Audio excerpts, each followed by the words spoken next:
Shalom saudara-saudara yang terkasih dalam Tuhan. Jumpa lagi bersama dengan saya Pendeta Andi Silalahi dalam renungan hari ini. Sebelum kita mendengarkan firman Tuhan, kita berdoa terlebih dahulu.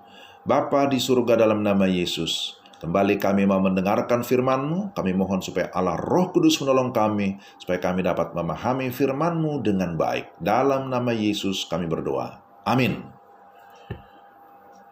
Pembahasan kita masih berkaitan dengan buah Roh Kudus yang keenam, yaitu kebaikan. Dari Galatia 5 ayat 22. Kebaikan. Apa pengertian kebaikan? Kebaikan dalam bahasa Yunani agathosune. Agathosune dalam pengertian luas, yaitu kebajikan yang tersedia dalam segala perkara. Wah, ini luas ya. Kebaikan itu meliputi segala perkara. Di dalamnya ada kerelaan menderma, menjadi dermawan, atau kerelaan untuk berbagi.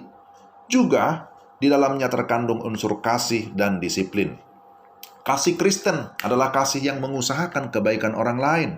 Namun tindakan kasih yang tidak mengandung disiplin tidak akan menghasilkan kebaikan.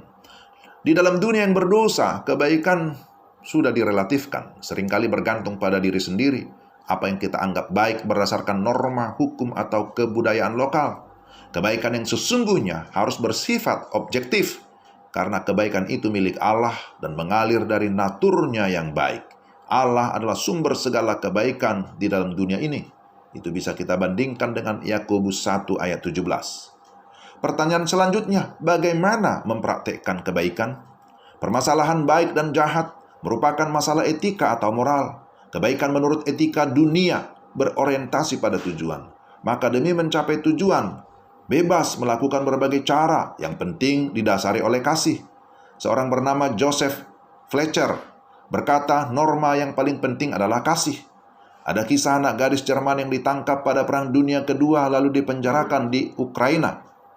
Peraturan kamp penjara hanya bisa membebaskan perempuan jika dalam keadaan hamil. Akhirnya, perempuan itu meminta penjaga kamp untuk menghamilinya. Kemudian dia bebas dan pulang berjumpa kembali dengan keluarganya di Jerman. Fletcher menyebut hal itu perzinahan untuk berkorban, karena motifnya kasih, jadi bisa dibenarkan. Saudara, ini jelas bertentangan dengan Alkitab. Etika Kristen yang benar bukanlah berorientasi pada tujuan dengan mengabaikan cara yang dilakukan. Etika Kristen berorientasi pada hukum-hukum Allah, berorientasi pada cara yang benar untuk mencapai tujuan.